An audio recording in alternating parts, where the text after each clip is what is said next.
பொடி dosa. My choice is பொடி தோசா. மசாலா தோசா.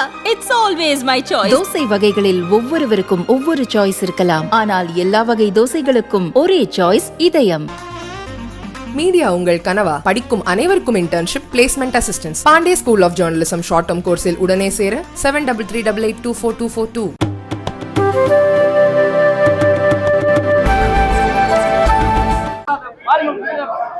தமிழ்நாடு முழுவதும் திராவிட முன்னேற்ற கழகத்தினுடைய கூட்டணி மாபெரும் வெற்றி பெற்றிருக்கு. அதே போல தேனி பார்லிமெண்ட் வெற்றி பெற்றிருக்கு.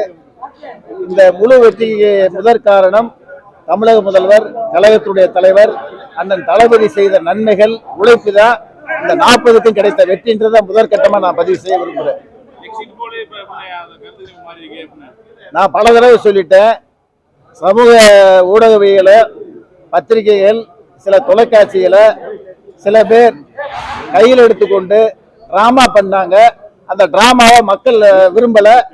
நியாயமா திராவிட முன்னேற்ற கழகத்துடைய தலைவர், தமிழ்நாடு முதல்வர் அண்ணன் தளபதியினுடைய உழைப்பை கண்டு, திட்டங்களை கண்டு ஒட்டுமொத்த தமிழ்நாடு மக்களும் திமுக கூட்டணிக்கு மாபெரும் வெற்றியை தந்திருக்கிறார்கள்.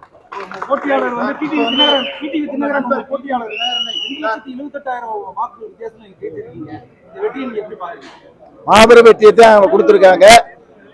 கழகத்தினுடைய இளைஞரணி செயலாளர் அருமை சகோதரர் மாண்புமிகு உதயநிதி பிரச்சாரத்திலே சொன்னாரு, 3 லட்சம் வாக்கு வித்தியாசத்துல ஜெயிச்சா நான் தொகுதியில தங்கி மக்களுக்கு வேண்டிய திட்டங்களை கொடுப்பேன்னு சொன்னாரு. அந்த வகையில மக்கள் எங்களுக்கு இந்த பெரிய வெற்றியை கொடுத்திருக்காங்க. நிச்சயமா தேனி பார்லிமெண்ட் திமுக கோட்டைன்றதை வருங்காலத்தில் நாங்கள் நிரூபிப்போம்.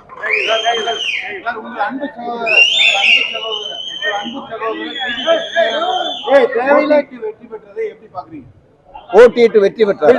யார் வெற்றி பெற்றது? யார் வெற்றி பெற்றது? இல்லப்பா, அதாவது நான் ஆரம்பத்திலேயே சொன்னேன், எனக்கு போட்டி திமுகவுக்கு அதிமுகவுக்கு தான் போட்டின்னு சொன்னேன். தவறு இன்னைக்கு 2வது இடத்துல தினகரன் வந்திருக்காரு. ஜெயிப்பு நாங்க திமுக தான் ஜெயிக்கும்ன்றது எனக்கு ஆழத்தனமான நம்பிக்கை. ஆரம்பத்துல இருந்து அதைத்தான் நாங்க சொல்லிக்கிட்டு இருக்கோம். அதுதான் இன்னைக்கு நடந்திருக்கு. கருத்து கணிப்பிலிருந்து அத்தனையும் பொய்யாக்கி தமிழக மக்கள், ஒட்டுமொத்த மக்களும், தேனி பார்லிமெண்ட் மக்களும் அண்ணன் தளபதியினுடைய பின்னாடி இருக்காங்கன்றத வாக்கு மூலம் நிரூபிச்சிருக்காங்க. அவ்வளவுதான்.